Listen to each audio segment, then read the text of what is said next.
All right. Hello and welcome everyone to another Chat and Learn here with PowerToFly. My name is Mariella and I'm super excited as always to roll into this next hour with you all. I had a chance to speak with our guest speaker offline, and this is a major topic that, hopefully we can shake up some social norms and really get us all thinking in a new way about motherhood for this hour. So with that said, I'm just going to go over some quick housekeeping rules so that everyone feels comfortable and confident and really brings their voice and their questions to this live chat. So of course, crazy things going on in the world. Just want to first start off by saying thank you for taking the time to join us here for the hour. With that said, your voice matters. Please use the chat box whenever you feel called to do so. I've muted everyone upon entry just to avoid background noise, but I can't stress enough, come off mute whenever you want to share your voice. If you have a dream that you want to share, if you have some tips and tricks that you have found helpful in your life, come off mute, write in the chat box. If anyone wants to be kept anonymous and they have really sensitive information, go ahead and find me in the chat box under Mariella Marie, write to me anonymously, and I will flag that to our guest speaker and keep you anonymous as well. So we really want to get your questions and doubts answered and reflect together. The last thing that I'll say is that this is being recorded, so I know we live in a world where everyone's multitasking, and of course, if you have family around, you are multitasking times a million, and I just ask if you can be as present as possible so that we can hear from you throughout this next hour, and then you can rewatch this recorded video on PowerToFly later, and then you can take notes vigorously there at your leisure. And we'd love for you to follow us on socials, subscribe to our YouTube channel so you can keep up with all the great chats we've got lined up for you.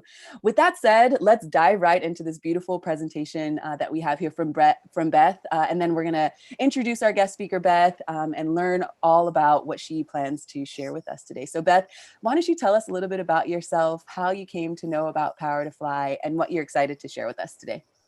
Yeah, thanks, Mariella. I really appreciate the opportunity to be here today. I was this is for everyone else. I told Mariella earlier that this is really the first time that I have been using my voice publicly around this topic. I have been talking about this for a long time with my clients that I coach, but I have not done a full presentation and brought other people that I don't know into it. So I am super excited about this today because it's something that's very near and dear to my heart and something I've been thinking about for like the last 10 years. So if you can go to the next slide, I'll tell everyone a little bit about myself. And I did also want to say thank you so much for coming here today and taking time out of your busy day to learn what you can. And I hope that I can impart to you what it is that you're looking for. As a coach, I'm really interested in you getting what it is that you want. I want you to come away from this like feeling that you're not alone, feeling there are some resources out there for you, and that you really, as women, are valuable exactly where you're at and as you are, motherhood or not. So let me give you a bit of info about myself. So I started out, as a professionally trained coach. I am trained up in ontology. So what that means is it's a study in being. And so I am all about who we're being in this world, because who we're being and that relationship we have with ourselves is really the genesis of everything. So the relationships we have with other people, the results that we get in life, it's all about who we're being. And as we shift who we're being, those things also shift in our lives. And I'm sure you all have some experience with that. So with that foundation, I am committed to working with women who are coming out of divorce. I'm committed to working with women who are in the space where they still have hope about motherhood, but they're scared about missing their timeline. And then women who have missed their timeline. And that is actually the demographic that I belong to, which is one of the reasons why I'm so passionate about this. Just a really quick aside about my corporate background. I am coming out of corporate and I'm now doing this full time, but for many, like 20 years, I was in the project management space. I had my own project management firm. I taught at DePaul University, and I worked in many industries, including my last employer, who was Salesforce. So I was in that world for a long time. So I understand corporate. And then I got out. So now I'm doing this and following my passion. So can we go to the next slide, please? Absolutely. And I would love for you to dive in deeper on that front, because we speak a lot about that on these chats. I hope at least that that's going to be the new norm, where we feel more confident with leaving corporate, and more confident with pursuing our dreams, and also sharing our voice. So Beth, congratulations. And I'm so proud of you for sharing your voice for the first time here on Power to Fly. So y'all, let's really respect that. And let's also be inspired by that, and continue to share our voice and our perspective as well. So I'll pass the mic back to you, Beth. Thanks. Can you hear me okay? Yes. Okay, cool. So I want to make sure before we move on that you understand where I'm coming from. So my focus is really about coaching. I am not a therapist. I am not a fertility expert. I am not a doctor. I am not an HR specialist, and I'm not a pronatalist. Pronatalist, if you've never heard that term, means that you look at a woman's value through the lens of motherhood. And a lot of our culture does that. There's so many things that are set up for women to become moms, and there's value given to you. If you once you become a woman who is involuntarily childless, you notice this even more. So there are a lot of implicit biases that we just don't even pay attention to. All right, let's go to the next slide. Okay, cultural realities. So a little bit about my story so that you understand where I'm coming from. I was divorced at 36. I had been married for 9 years. And at the end, when I became 36, I suddenly found myself alone and at a really crucial age going, oh my God, what am I going to do about becoming a mom? Is this ever really going to happen for me? And there was a part of me that was like, oh yeah, of course, in 5 years, I'll get married, I'll have kids, everything will be fine. It'll all be wrapped up, right? I know the angst and fear, and I don't even think I really understood the degree to which that was playing out in my life and in my relationships that I was having. So I understood that grief. And I understood the grief then of watching my dream die, because my body decided 6 years later at 42 to shut down. So it basically said, sorry, you're not going to have kids. And that was a really difficult pill to swallow. And it had never occurred to me that that could even happen. Just didn't even think about it. So then what happened is, some years in, it occurred to me that, you know what, no one ever really teaches us to stop and think about it. No one teaches us to stop to think about what we want our motherhood story to be, what we want to create in that area of our lives. And that's why I'm committed to revolutionizing how women relate to their motherhood story. And let me explain to you what I mean by that. What I mean is encouraging intentionality versus falling into the cultural defaults. And these are the things that I hear from women. It will just happen. The universe will provide, or God. If I plan it, the magic is gone. I will think about it later. But let's look at the outcomes of that. So the number of babies born in the United States has hit the lowest level in more than 3 decades, just last year. Because of a lot of life sociological circumstances, people are putting childhood off in their 20s and 30s. So the rates in those decades have lowered, but the rates of people in their 40s have risen. So think about that. We've changed how we're thinking about motherhood, but our bodies haven't changed how we think about motherhood. They're still the same, right? Now I want to talk about childlessness. For women, and this is for women born in the 1960s, which is my generation, 1 in 5 women, which is 20% of women born in the 1960s, reached 45 without having children. 10% were child-free, which is a term you use to describe people who decide to not have kids, and they don't have a problem with it because that's what they've always wanted. 10% were childless due to medical reasons, and 80% of childless women are childless because of circumstances. So they're involuntarily childless. We need to shed some light on these statistics and on the reality. Can you go to the next slide, please? So I want to share this quote. It was written by a woman. I don't know if you've ever heard of her. Her name is Jody Day. And she really is the thought leader in this space of childlessness in the world. She lives in the UK. And I wanted to read this quote because this really summarizes why I'm doing this. I had a hint of what's to come during the depths of my grief when my then teenage goddaughter walked up to me with a mutual friend's baby on her hip and said, I can't wait till I have my own baby. With a sickening lurch, I realized it's all going to happen again one day, watching everyone but me become grandparents. The vision of this beautiful young woman at the very beginning of her childbearing years was so archetypal, so full of promise and joy, and yet so colored by my own loss. A bittersweet tear popped out of the corner of my eye and joined my genuine delight in her excitement, as well as my fervent hope that her dreams of a family come true. May she never know the taste of these tears, I prayed. And I hope those of you who still want kids, never know the taste of those tears. That is why we're here today. So with that in mind, next slide, please. I want to make this caveat, and this is how I think of, no, not that one, the one above. Should be one more. There you go. Intentionality. So a lot of people were super eager to learn, what do I mean by motherhood story, and how do we make that happen? So I want to be really clear that nothing we discuss or do guarantees we will be moms, but being intentional raises our chances. And that's what I'm trying to shed light on, because we aren't intentional most of the time. Some people are, there are those people that are, but I would say for the most part, we're never taught to be intentional about it. Think about it. Have you ever set a goal and met it? You did it because you're intentional, right? Okay, sometimes things happen without us being intentional, like unplanned pregnancies. But I think the stats point to the fact that it often doesn't happen.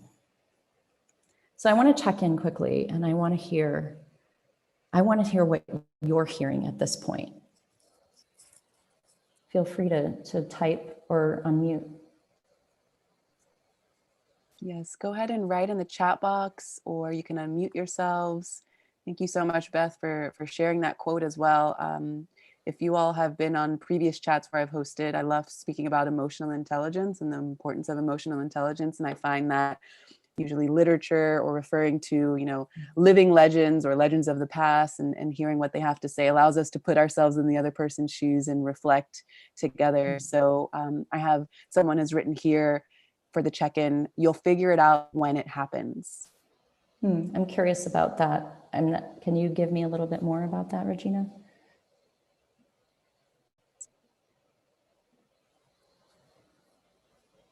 I don't know if I understand it. That's why I'm asking. All right, so Regina, feel free to write in the chat box to give more insight to that. And if you are also on the call with us, go ahead and write your response for this check-in. So can you repeat the question, Beth, for the check-in so folks can write in the chat box? Sure. The check-in question is, what are you hearing so far? Or what are you feeling so far? Is anything coming up for you as you're listening to this? Okay, so Regina writes for more background. So you'll figure it out when it happens, referring to there's programs that will become apparent when you're pregnant. Leah writes, I've started having conversations about becoming a mom because I recently got engaged. I realized that I had never really put too much thought into it. And now even in the past few weeks, it's just been overwhelming to consider my options. Yeah. And Regina also writes, or you're not privy to the info until you are pregnant and to notify your employer.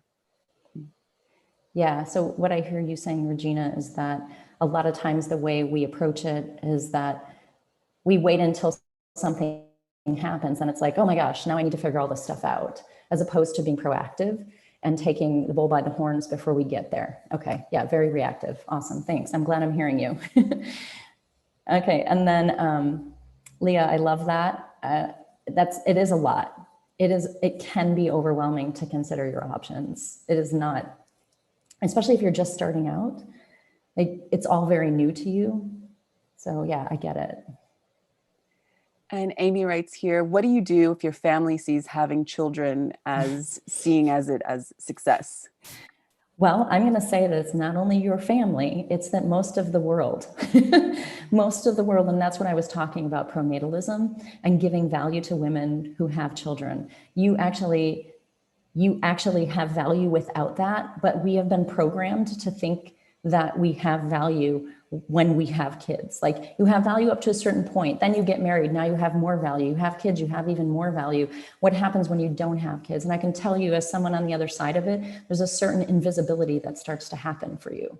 You are no longer of use, in a sense, in our patriarchal culture.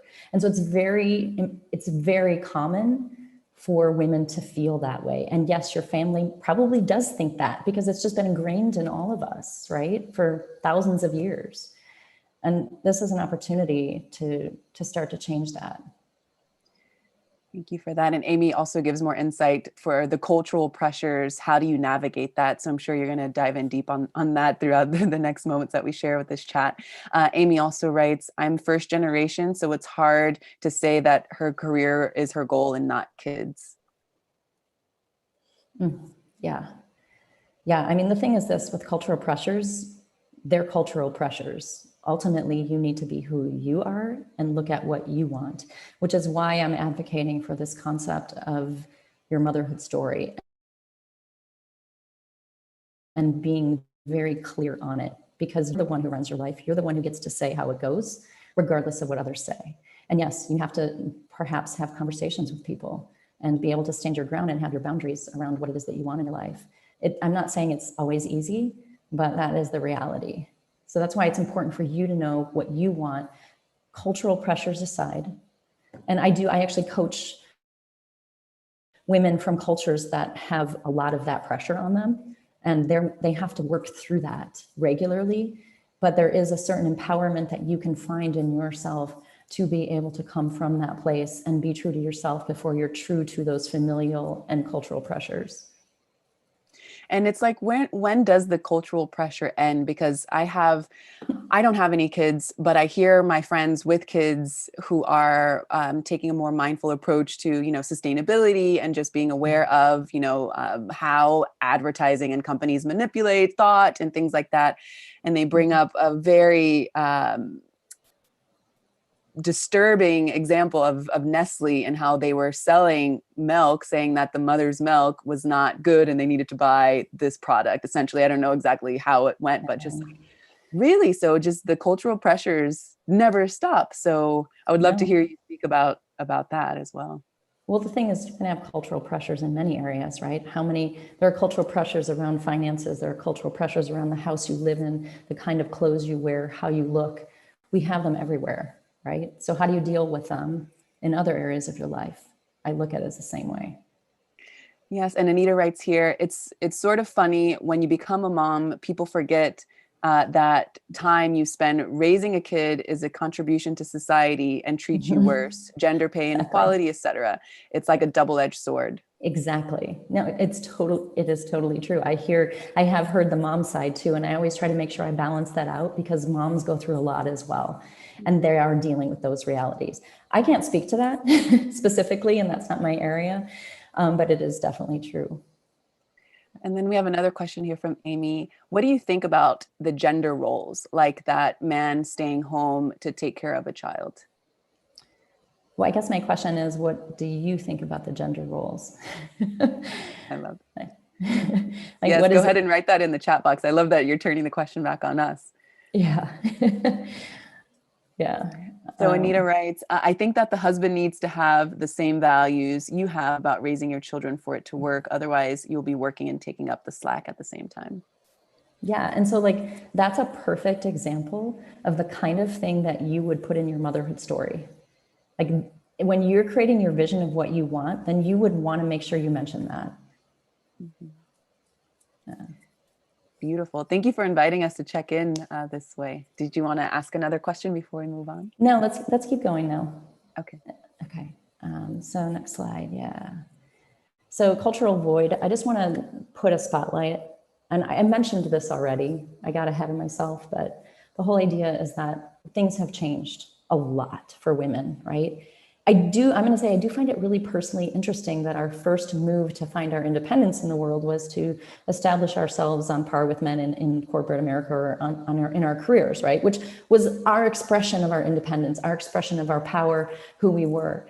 And then at the same time, as things have changed, motherhood and who we are in our biology hasn't changed at all. Like we've shifted, our bodies haven't shifted. So how do we bring this other piece back in? Because I think there were even times when the whole idea of motherhood felt like some people looked at it with the connotation of that it was something that made you not independent anymore because of the traditional role that women were in and were connected to with the motherhood piece. But now, even though, yes, we still have a lot of work to do, there's still opportunity now for us to bring that in. And I think some of the younger generations have a little better grasp on this than some of us who are in the older generations. They don't feel as tied by like this whole concept of I need to be the independent woman and I need to express that in my career, but I can be an independent woman and be a mom. Like both of those things, we lived in an either or world for so long. And now I think we're moving more to a both and world. Well, I get to be all of that. And it's about what I want and what I want to create. Beautifully said. Beautifully said. Do you have a favorite, I don't know, role model that is in on the big screen, let's say, by chance? Oh, that is a great question. I'll be honest, I've never thought about it. I mean, I guess maybe like I could look at Oprah. She doesn't have a child. She's childless, and I don't know much about her story though. If she was an either or thinking person, or like why she's childless, I really don't know. So yeah, there's actually, if you guys want to check out, there's a really great website called thenotmom.com. And on it, she has a whole page that is famous not moms. So you can look at how many women in this world are childless. It's pretty crazy. All right, so let's go to the next one. This is the slide everyone's been waiting for. What is your motherhood story? All right, it's very simple, actually. It's not some really like hidden secret. It really is just looking at your unique future-based vision of what you want to create. So imagine yourself standing in the future with your vision fulfilled. What does it look like? What does it feel like? What does it smell like, sound like? What have you produced and who are you being? Like, so it's really getting in touch with that. I call it, it's part of project design that I do with my clients. And it's really about embodying the energy of the future in the present. So coming from the future place, I write out and I feel and get in touch with all the things that I want to create. And then I bring that to my present state and to all my actions that I'm doing. I love that. I can identify with this visualization of sitting down in front of my future self and seeing the wisdom that I impart on myself. Mm-hmm. I've never approached it this way, so I'm happy to try this out after we finish this chat. So thank you for bringing that up. I do have something in the chat box I'd like to flag. Anita writes, Melinda Gates just said in a talk that women are the caregivers. And that is true all over the world. When everything falls apart, like during this pandemic, the women are the ones taking the roles of teacher, aide, caregiver. Even in two-income households, women are the ones being pressed to quit their job to take care of those responsibilities. Yeah, I think that is often true. That tends to be how we are wired. Yeah. Is there something specifically, Anita, that you wanted to discuss in regard to that, or was that just an offering that you wanted us to know? I think when I asked about your celebrity, a role model, okay. maybe this prompted Anita. I'm not sure though, Anita. I don't want to put words in your mouth. Okay, yes. Yes. Just responding. Okay, cool. Thanks. Cool. I just want to make sure there wasn't something else that you wanted there. All right. So to push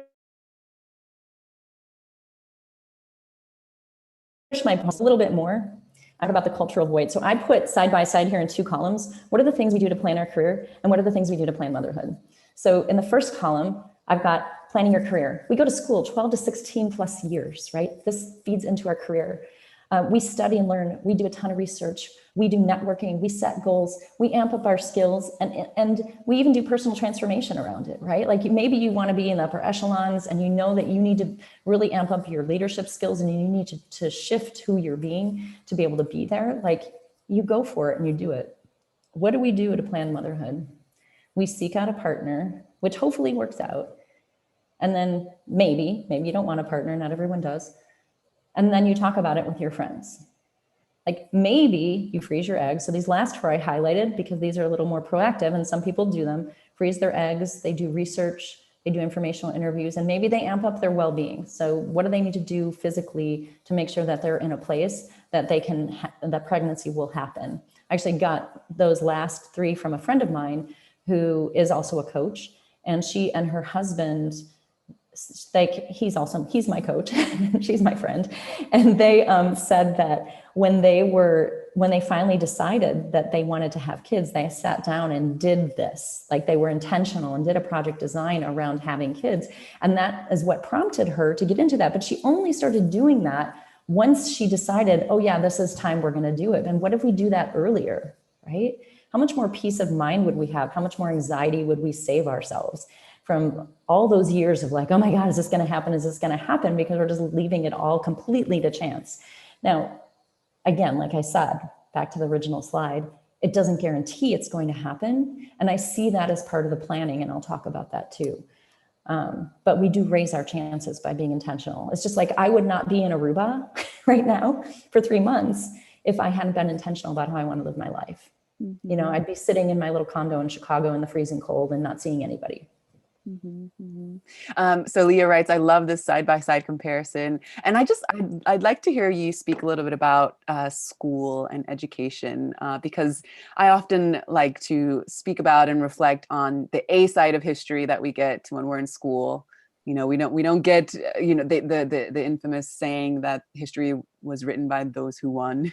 And so we don't get a holistic perspective of, you know, a global history, especially in the States. I live outside of the States, and I think it's even more clear when you live outside of the States. Yeah. You know, we zoom into the States and we talk about some other places in the world, but, you know, we don't have this macro vision.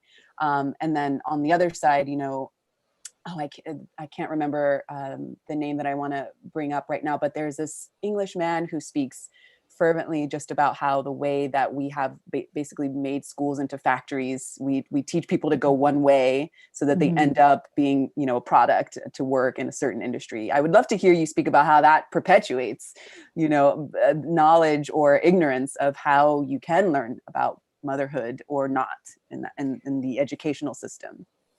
I love that question a lot. I'll be honest, I hadn't thought about it like that. And I have an opinion as I'm listening to you. So just bear with me as I go stream of consciousness here. So I think what occurs to me as I'm listening to you is that, yes, because we are pigeonholed in a way into a way of thinking to get the grades and to succeed in the way the system tells us that we're succeeding, I think it can, and because I think the learning is a very patriarchal system, it doesn't include some of these softer, maybe more spiritual, holistic pieces that we as women bring to the world. Now, I think that that's changing more. I was just having this conversation yesterday about the balance of feminine power, you know, coming into our culture, and maybe that will affect education eventually. But I can see how our education system pigeonholes us and puts us on a track to not think about the things that like motherhood. Yeah, it's a great Absolutely. question. Thank you. Thank you for entertaining that question. Sorry to throw you there on the loop, but I figure we could be casual about it. I love it. It's like philosophy here, the philosophy table.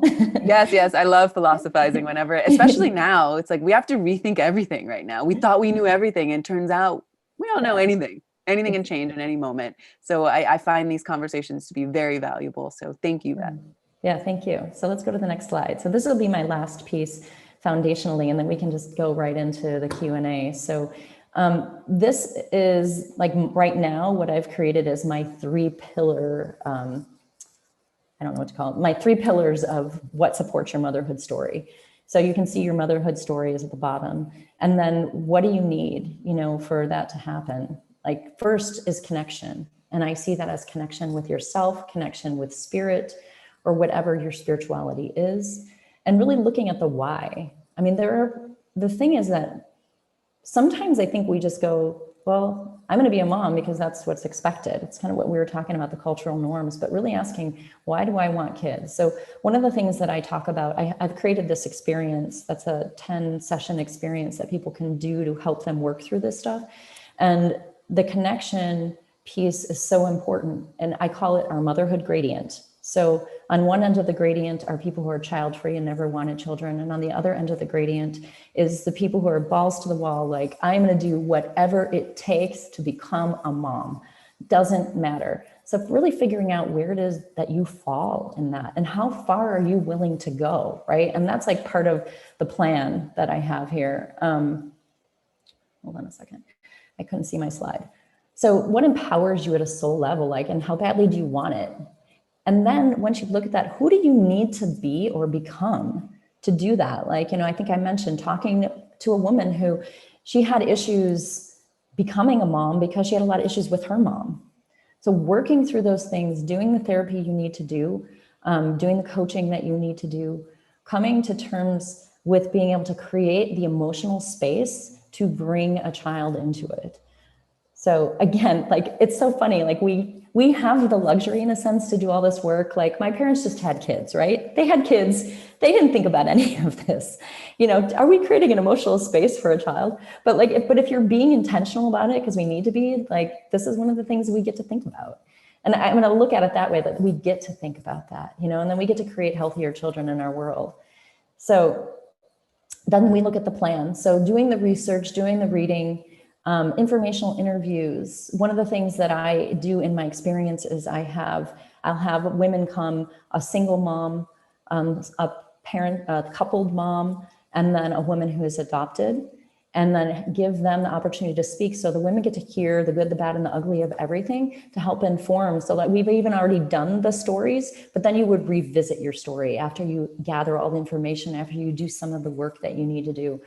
So, getting more into the plan here, looking at writing the plan, financial preparation, creating that emotional space I talked about, location planning. Maybe you need to change up, like, where you live. Maybe you need to move to where your family is. If you're a single mom and you need the support, maybe you need to be there or near a group of friends, or you create a community for yourself. The woman who wrote that book I mentioned, Motherhood Reimagined, her name is Sarah Kowalski. And she is actually moved to Mexico, and she is starting a community of single moms down there because it's cheaper to live. And then finding the support that you're going to need, because you're going to need that support. So having a support system already in mind, in place. And then your plan B. And this is the part I hate to talk about, because I hope none of you end up here. But your plan B is what happens if it doesn't happen. The really awesome thing right now is that there's so much out there to support you if it doesn't happen. When I started this journey, there was nothing, like maybe 1 or 2 books. And now there are podcasts, there are groups, there are a ton of books out there. There are people that can be there for you to help you work through that thing. But if you know ahead of time that you need a plan, and you might need a plan B, how much grief could you possibly eliminate from your life? Like, for me, it crept up on me, and that really sucked. Like, I had to really work through and just coming to terms with that. But if you've already thought about it a little bit, you may be really doing yourself a favor. And then working the plan, executing the details of your vision, and then engaging support that you have in place. That is everything that I have. Now I want to get to the Q&A. Yes. So before we roll into these questions that folks have submitted offline, I'd like to ask you another, I don't know if it's a philosophical question, but yeah, why not? Can you speak a little bit about the taboos of therapy? Because I feel like if we could just demystify that, get the taboo out of there, like, it's actually great to speak to someone, and as often as possible. I can speak specifically about the Black community. It's this huge taboo of speaking to people for just you have to portray this. You have everything going on, right? This is you don't need any help, but we are humans. We don't have all the answers. We are not perfect, and the way that society throws us up against the wall, how dare we not consider speaking to someone? So for coaching and therapy, and especially with this topic, I'd love to hear you speak about how we can just, shake off those taboos. Yeah, well, I really appreciate you sharing that context, because when you asked me that question, I was like, I didn't know there still were taboos. But I live in a world where I've been going to therapy since I was 23, like on and off. Like, I have done so many healing modalities. Actually, it's another thing. I'm writing a guide about healing modalities, but I so embrace it, and the people around me so embrace it. But I understand, I know what you're saying, because I coach a woman who is that way, who struggles with that taboo. And how do you shake it off? I guess I want to know what that means. What does it mean to shake it off? So I'd love to also pose this question to our live callers, because I see someone has written mental health awareness. I mean, I feel like there is not enough support as far as the States is concerned. And I mean, I say that comparison because I've lived outside of the States since 2012. Yeah. And I see how much of a, a normality it is. People can show up late sometimes in different countries because they've been speaking to their therapist and nobody's like, are you okay? What's going on there? And it's like, okay, grab a seat. We'll catch you up, versus certain circles in the States. It's like, okay, such and such. I don't know. There's just this taboo about it. And I want to know if I'm the only one that feels this way. Please, if anyone on the call wants to chime in. And I guess what I mean by shaking it off is just about, same thing we're talking about, how to not feel pressure from societal norms in the case that, mental health awareness or, therapy or some sort of coaching is not accessible because of your neighborhood, or it's not available because of your belief systems and the community around you. How can we find more courage to seek counseling? Yeah, I'm just thinking about that for a second. Yeah, take your time. What would it take for you, do you think, to find that courage in yourself? I speak to people. I'm saying this Okay. it is in the air, and it has been for years. And as much as I can try to, bring this up, I try to, because I know that a lot of people swallow it down and they don't seek help when they should. And, when it's not the worst thing that could happen in their lives. So yeah, what I hear you saying then is, even though it's something you've embraced in your life, how can you make an impact and a difference in your community around this topic? Is that what you're saying? Yeah, and specifically people, I would generalize it as saying more so folks in the States. I don't want to generalize only the Black community, but people in the States that don't have access or that see it as a taboo. But it could, on the other hand, be very, very helpful, and especially with topics such as the one we're talking about today. Yeah, well, like anything, it's exposure, right?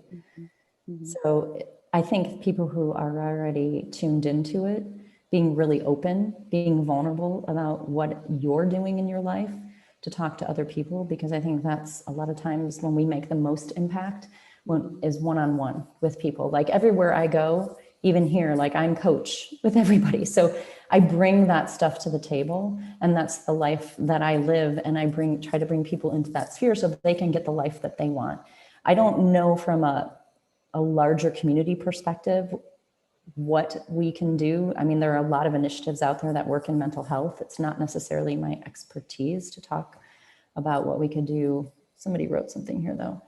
Yeah, Leah is basically echoing what you've said. She says, I think one of the best things you can do is having the courage to even just ask your closest friends what they've been through and where they've gotten help. Feeling supported is so helpful, and casually mentioning that you go to therapy to your friends can help them feel more comfortable themselves. Thank you for that, Leah. And Amy writes, writing things down, journaling helps to get thoughts out. Yes, they definitely do. As a practice I take on all the time. Yeah, I think I'm really all about being the progenitor of things myself and spreading the word as I move through the world. Beautiful. Well, speaking of spreading the world, we have some great questions here that folks have submitted offline. We're going to take these questions one by one, and I'd love for you to speak a little bit about this slide before we go into the questions, Beth. Oh yeah, so this is my workshop that I'm doing. It's a free workshop. You can find it on Eventbrite, and we can get you the link as well. It is, right now I've got 4 different times, one on December 16th, one January 13th, one time at noon Central, and then at 7 p.m. Central to accommodate people across all time zones. And then it will be monthly thereafter. This is a free workshop where you actually get the opportunity to sit down and write your motherhood story. So that it's created for that. And then I mentioned my experience coming out of that. Then I do have a paid offering that you can come in to actually go through the process of creating that, taking the story and putting the meat behind it, right? Putting the legs under it, actually creating your plan, working through what it is you really want and what it looks like. So Beautiful. So the folks who are joining us live, you will get a rewatch email with this link so that you can directly access her workshops. For those folks who will be looking at this afterwards on YouTube or on Power to Fly, how can they find you? Oh, you can find me on Instagram. You can find me on Facebook. So I'm Beth Ravelli Coaching on Instagram, and then the same on Facebook. Beautiful. Okay, so let's dive into these questions. So if you see your question come up on the screen and you'd like for Beth to dive in deeper, or you'd like to chime in, feel free to hop off mute or write in the chat box. If this is not your question and you still want to share your voice, again, I can't stress enough, we want to hear from you. So hop off the mute or write in the chat box. So Beth, what does your motherhood story mean to you? What does planning that story look like to you? So I know you touched on a little bit in your presentation, but if you'd like to go deeper, we'd love to hear. Sure. I don't know what more I can say because the motherhood story is unique to each person. It is really what you want to create. So what it actually means to me, well, my story is past, but what it means to other people is what it is that you want to create, the life that you want. And what planning it looks like, I delved into that before. I mean, it looks like looking at the actual numbers behind it, looking at the parameters that you are willing to that you need to put around it. So like, am I willing to be a single mom?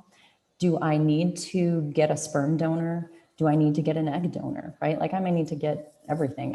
You have to figure that out. So understanding your biology, where you are. So like being in touch with your doctor, figuring out what wellness plan you need for yourself, right? You might need to change how you're doing your life. You know, if you're someone who's going out drinking a lot, then you need to stop because you need to be really healthy. We talked about location, we talked about support system, looking at groups to be a part of. Like if you are a single mom, what are you going to do to get the support that you need? And if you're married, what are you going to do to get the support that you need? Planning your health insurance. What does that look like? You know, there are a lot of details. And going back to what somebody originally said, like this is something we tend to think about when it happens. Mm-hmm.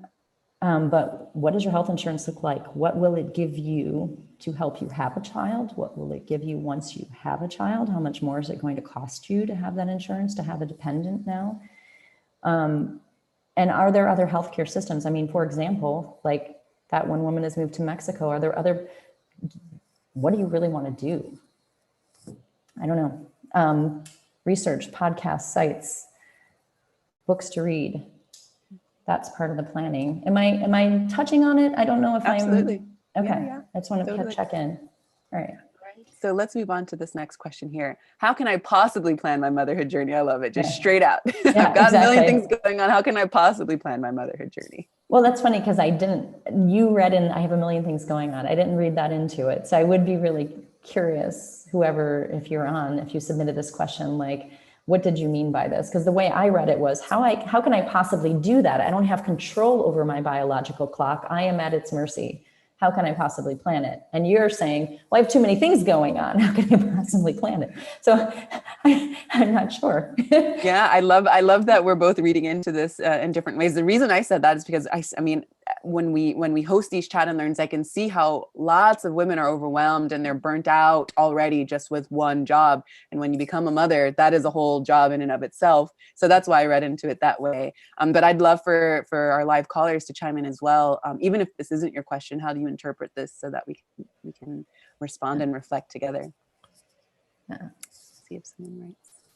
And if not, we can move on to the next question here. Or you can answer it as you interpret it, Beth. Yeah, well, I think a lot of what I've said already answers this, that you can plan it. And how can I possibly plan it? Well, it is possible. I mean, the thing is, everything is possible. I'm a coach. I live in that world of possibility. So I believe that if you really want something bad enough, if it is your priority, you will figure out a way to make it happen. It's all about priorities. You know, do you really want something? And sometimes that's why I said it's really important to know how far you're willing to go, because you may not be that far. You may not want to go that far. Yeah. All right, so let's move on to this next question here. I would like to have a motherhood story without regrets. What would that story be? I love this question so much because I'm going to throw the question back of, well, what would that story be? Like I don't know what regrets means to whoever wrote this. Like, what is a regret? So I'm not sure. It could mean so many things.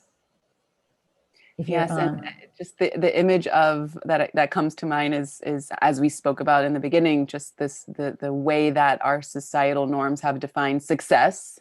mm-hmm. And maybe this person is, I mean, I don't want to speak for this person, so feel free to come off mute or write in the chat box. Otherwise, we'll continue to bounce this between Beth and I.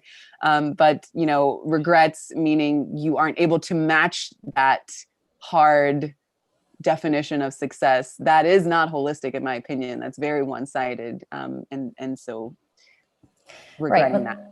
Well, the thing is, regrets could also be that I had to choose to be a single mom if I really wanted a kid. That could be a regret. I didn't find a partner. I don't know what the regret is. And the story would be what you create. So I hate to be elusive, but no, I love it. Leave it open. Leave it open. Yeah. Yes. All right, let's move on to this next question here. Again, if you see your question or you want to chime in and dig around with us, feel free to write in the chat box. I'm going to sound like a broken record. I already have, actually. So I feel like I'm sounding like a broken record right now, because I'm like, it really all comes down to what it is that you want to create and then trying to figure out how to make that happen. And that's where working with a coach helps, because it's just inevitable that at some point, because I do it as an entrepreneur, like you have those moments where you're like, this sucks. And how am I going to move that next step? How am I going to move the needle toward the thing that I really want? And I'm really probably going to get in my own way of moving that needle. And that's what a coach does. A coach reflects to you what you're doing, you know, and getting in your way, and to help you come out from an empowered place to get that thing that you want. And so so it can be planned and it can fit in with your career. It may require you to shift a little in your career if you want to spend a lot of time with your child. You know, I know people who have done that. Like, how much you may have to make some difficult decisions, or maybe not. Mm-hmm. All right, let's move on to this next one here. I haven't decided if motherhood is an experience I want, but if it is, how can it be planned like a career and fit in with said career? Oh, that was the one I was just answering. Okay, perfect. Sorry about that. That was up on the screen. Let's go to the next one. Okay. So I feel like my time is running out to become a mother, and I'm feeling really conflicted about it. How do I best deal with all of these emotions? Yeah, when I read this question, my heart I go out to whoever wrote this. I understand that you feel conflicted. It makes a lot of sense. And how do you deal with the emotions? You get over supported. I would say go to therapy, get involved in groups where people are struggling in the same way that you are. Get a coach. Just get connected as much as you can, because this is not the kind of thing you can go through on your own. I said at the beginning of this, I want you to walk away knowing that you are not alone and that there are things out there to support you. And I know that I'm not going to tell you that you are going to be in a place where you won't be conflicted. I'm not going to tell you that all of your emotions are just going to magically go away. But what you can do is get supported in them and find that space for yourself where you can find some peace in the midst of all of it. And as human beings, that's our goal anyway. It's not to get rid of all the stuff. I'm sorry, I have a bug here. You have to get rid of all the emotions, but how do we learn to be with them? Right? How do we create that relationship with those emotions that in our culture we see as bad, right? Our sadness that we carry with us. And like, how do we all have it. It happens from time to time. And so I'm not going to pretend that it's easy, but I will say that you don't have to do it by yourself. And I have a private message here. I feel like taking a mentor role for children might help alleviate the emotions. Ooh, that's really nice. Yeah, that can work for people. It's part of it. I think it's also being aware of the fact that there is nothing for a woman who really wants children and doesn't have them, there's really nothing that can replace it. So as women who are childless, you often hear things like, well, you could adopt, or you have plenty of nieces and nephews, and that all sounds well-meaning, But the reality is that all those kinds of comments really hurt. And so to put those aside and to realize that those things may not necessarily solve it, they may definitely help. And as you were planning a life maybe without children, that could be something that you would choose to take on to help fill that space. Beautiful. All right, let's move on to this next question here. Planning for motherhood seems a little bit out of reach. Do you have any tips or things we should consider in the journey to planning motherhood? Yeah, just take time to do it. Be intentional about it. Mm-hmm. It's not out of reach, actually. And not sure, I would want to know for this person what makes it out of reach. Like, what does out of reach mean and what makes it out of reach? I'm not sure, because it doesn't need to be out of reach. So there's some context around that. And you know what? We've got about 8 minutes left. So I'd like to hold for a light pause to see if someone wants to hop off of mute and maybe voice a question or response or reflection. So I'll hold for a pause here to see if someone wants to hop off of mute before we end.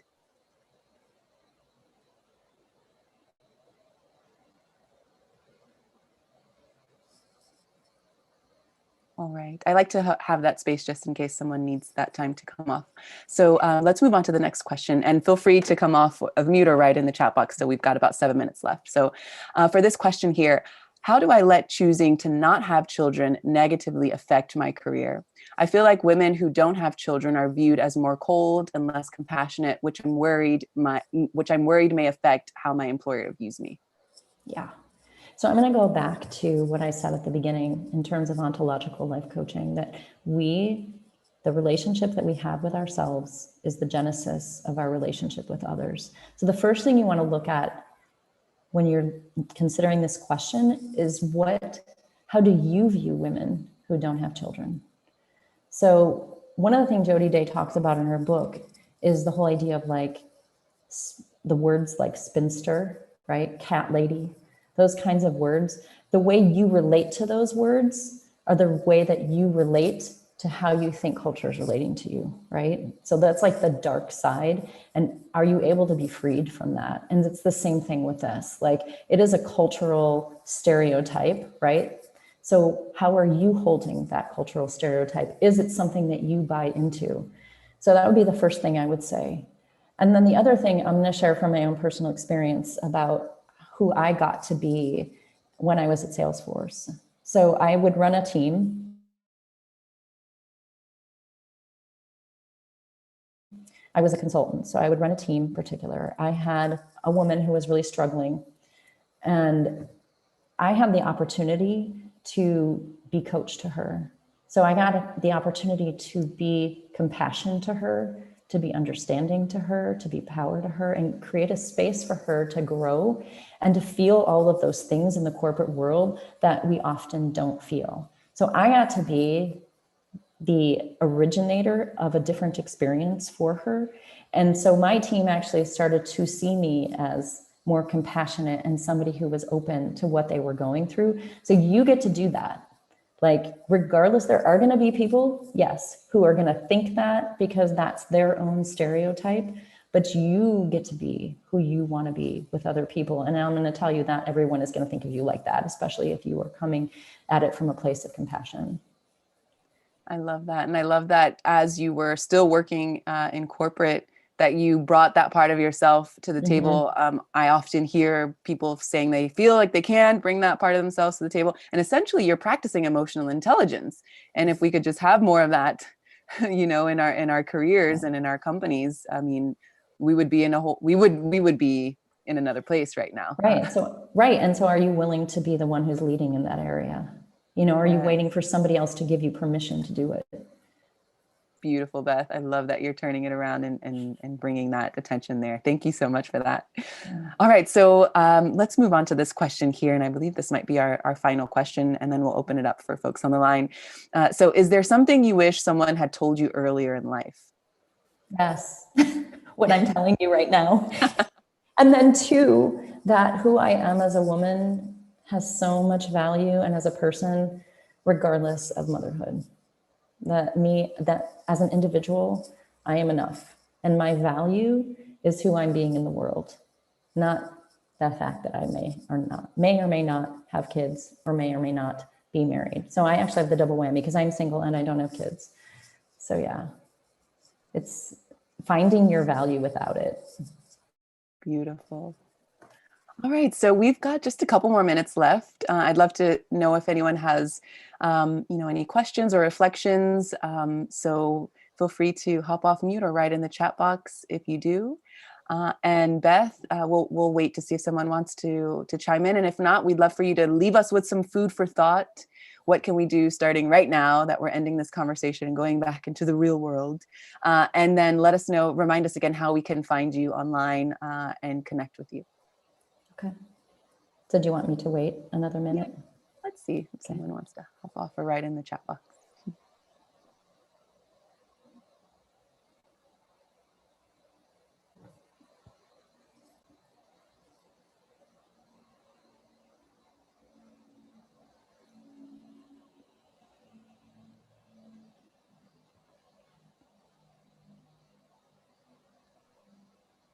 All right, go for it, Beth. Food for thought. What should we keep at the front of our minds and in our hearts? I love that you seem to connect, mind and body, which I love. So please, I pass the mic to you. Yeah, the thing I would say is keep showing up for yourself. So the fact that you came today tells me that you're showing up for yourself. You're questioning, you want something more. You're not willing to just settle for what you've been doing, but that you want more in your life. And I would say keep listening to that part of you that is propelling you forward in that way. And then embrace what it is that you want. And I would say do the work. Sit down, do the journaling that you were talking about. Journal what it is you want. Create that motherhood story. Start planning it out. If that's truly what you want to do, really get in touch with what's going on inside of you. I'm right now, I'm coaching a woman who's making a decision about whether or not she even wants kids, and that's really the first place to start. But what I want to say, just one more thing, is everyone here is I'm so grateful and blessed to have had the opportunity to be with you today. And I can sense that there's just an amazing energy, and the heart that you brought to your questions just blew me away. So thank you for your vulnerability and all of it. Yes, thank you so much, Beth. Okay, so I do have a private question here. I don't know that we'll have as much time for you to dive into it. So I'm going to flag this to you, and then I would encourage our live listeners to connect with Beth so that she can let you know more about this. So what is the format of the motherhood workshop? The actual writing your motherhood story, it's very simple. I'm going to talk a little bit about some of the things I talked about today to set it up for people, but then we're going to look at two things. It's more of a writing exercise, and we're going to be writing out what is it how did you see motherhood and what did you imagine it to be when you were younger? And then we're going to look at how do you want your motherhood story to go now? So you can make that distinction between the thing that you always dreamed about versus who you are now and what you bring to the table. And then when we launch if you decide to come to the experience, then we turn it around and really look at it from that future place. And there's, like I said, there are 10 sessions. So there's a lot of information. My website also is going to be updated very soon. I'll have all that information on it. It's just not there yet. So please bear with me. It should be there really, really soon. Yes, thank you so much for that question. I'm glad that we ended this session that way. Beth, thank you so much for spending time with us. Thank you for deciding to share your voice in this way. It's so important, and I will continue to encourage you. And to all of our live callers, thank you all so much for sharing time with us. And I encourage you all to connect with Beth offline as well. And I hope to see you all in the next Chat and Learn. We'll see you later. Okay, bye. Thank you. Bye.